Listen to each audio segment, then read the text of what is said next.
So, there are many ways to bamboozle someone, but there's a specific kind of bamboozlement that we call an underdog situation. So this is where a superior force is lulled into complacency and arrogance by its own assumptions, and our underdog benefits from this underestimation and defeats what are seemingly insurmountable odds. We have many examples of these. We have David and Goliath, obviously. We have the tortoise and the hare. And now we have the Finnish army and the Soviet Union in the Winter War.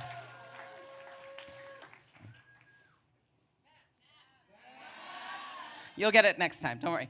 So the year is 1939. World War II has just begun. The Soviet Union has turned its sights on Finland because they've got some key territory that the Russians want. You can see these red parts on that. You can sort of see those on the left map. Despite Finland posing absolutely no threat whatsoever to the Soviets, they want to move their border 70 kilometers further away from Leningrad for security reasons. The demand of land was kind of purportedly in lieu of just, straight out invading the country and claiming it. But Finland refused all demands. This did not go over well.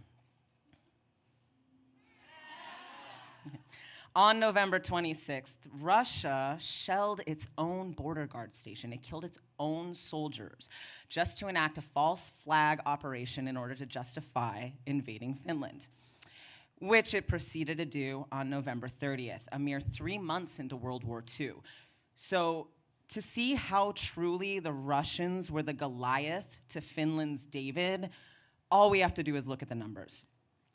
Russia has 540,000 soldiers at the initial invasion. Finland has 300,000. Now, that doesn't sound like that big of a difference, but keep in mind, Russia is resupplying soldiers at what might as well be an infinite rate from an immense population. Finland has a tiny auxiliary corps. Russia has 2,700 airplanes. Finland has 115. Russia has almost 2,500 tanks. Finland has 32. And other numbers as well. So they were outnumbered and outgunned, but Finland was not going to give in so easily. They had something the Russians didn't: homeland advantage. Their homeland was hostile in the winter, and when your winters are hostile to the Russians, the ones who invented our winters are too cold to invade, it's pretty brutal. So, no wonder so many metal bands came out of Finland. So large Russian forces, they made very, very slow headway over unfamiliar terrain. The cold bamboozled the Russians. The landscape bamboozled their tanks. The Finns were familiar with their territory, and they skied everywhere. They also had scrappy ingenuity. They had to contend with a large force of tanks. And so they developed a unique DIY anti-tank incendiary weapon using common household supplies. So the Russians had been air bombing Finnish civilian targets, and the foreign minister, Vyacheslav Molotov, was telling the press that he was sending food aid to the Finns. And the Finn responded by nicknaming the bombs Molotov bread baskets, and of course they had to return the favor with the Molotov cocktail. So yes, the Molotov cocktail was actually invented and coined by the Finns in the Winter War. So finally, their best advantage over the Russians, their secret weapon, Simo Häyhä. When you think of someone who becomes known as death personified, you probably didn't imagine a 5'3" tall, mild-mannered farmer. Simo's hobbies as a kid were skiing, hunting, and sharpshooting, so he didn't receive sniper training until a year before the Winter War, but he was already a preternaturally good shot. However, you can be the best shot in the world, and it does not matter if you are dead. Staying hidden from an enemy of massive proportions is part of why Simo was so deadly, and he had some pretty genius and ruthless methods of staying invisible. One way he did this was by always being close to the ground, either body laid flat or in a foxhole, despite a myth that Finnish snipers were hiding in trees. So this might not seem like a big deal, but you're sacrificing a better vantage point, but it did not hinder Simo's deadliness.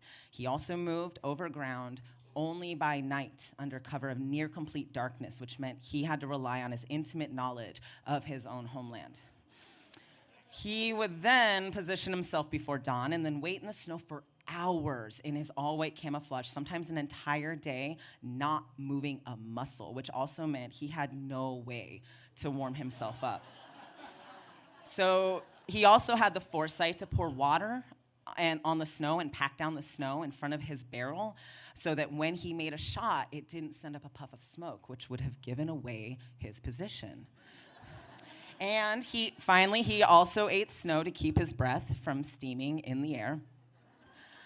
But the most impressive is that he used a rifle with no telescopic sight. That's right, he had just a simple metal sight and a freakish ability for aiming. And he didn't just do this because he could, he did it because optics can reflect the light and give your position away to another sniper.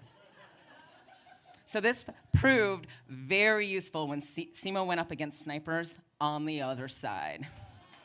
I'd just like to point out that the Simo sniper, no telescopic sight on his gun. Attention to detail. In one mission, he was sent to dispatch a Russian sniper, and killing a sniper or trying to kill one, is more dangerous because if you do not kill them on the first shot, you have just given your position away to an expert marksman. So Simo got into position before dawn, and he stayed there all day. Finally, the sun starts setting, and neither snipers located each other yet, but with the last ray of sunlight passed on the Russian sniper's telescopic lens, giving his position away to Simo. And Simo fired a shot and took out this one sniper with a shot to the face.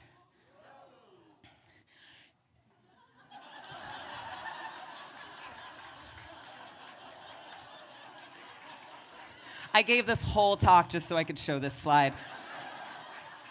So Simo held a 98-day reign of terror over the Russian army, during which they never spotted him when he didn't want them to.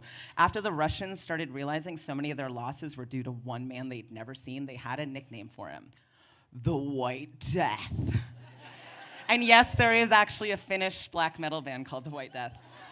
So the Finns were calling him the Magic Marksman and Litho Simo, and then they heard the White Death and like, no, yeah, that's way better. We're calling him that too. So the Russians realized we got to take him out specifically. So they sent 5 snipers after him at once. Simo found and killed all of them from one single vantage point, though there was one sniper that positioned himself about 450 meters away. That's roughly a third of the mile.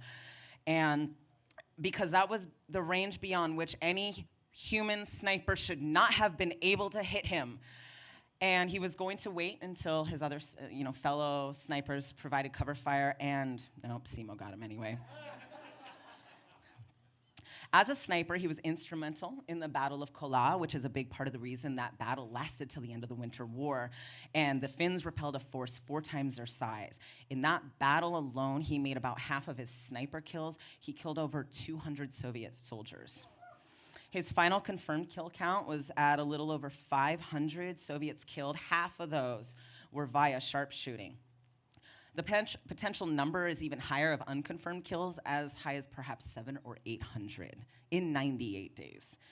So he is considered to be one of, if not the very deadliest snipers in history. The White Death, indeed. It was on March 6th, 100 days after the beginning of the war, and just several days before the end, that Simo was finally hit. He was hit by an explosive bullet in the face. He was found near death by fellow soldiers. In fact, they actually thought he was dead at first and put him on a pile of dead bodies. When they realized later he wasn't, he was brought to a hospital. He spent 11 days in a coma and 14 months in hospital, having his face reconstructed. So he couldn't return to the front line. He wanted to, but he couldn't. But his legendary status as a dedicated Finnish soldier and expert sniper was achieved, and he retired a heavily decorated soldier. He resumed his life immediately, as much as it was before the war, skiing, sharpshooting, hunter, and farmer.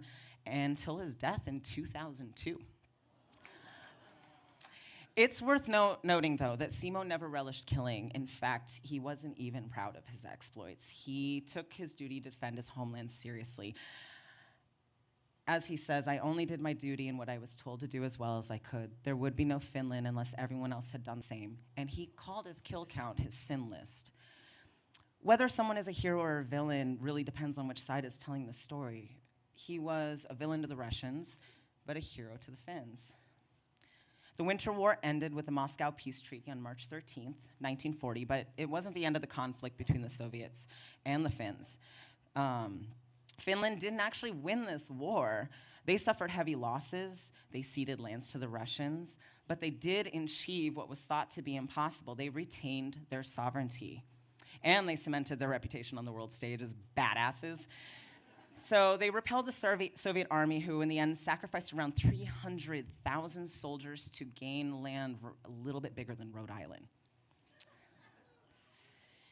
So thus, we take our archetype of the underdog and we add one more to the mythos, the Finnish army and Simo the White Death. So a toast to the Finns forced into a fight they did not choose, and despite the incredible odds, successfully bamboozling their invaders.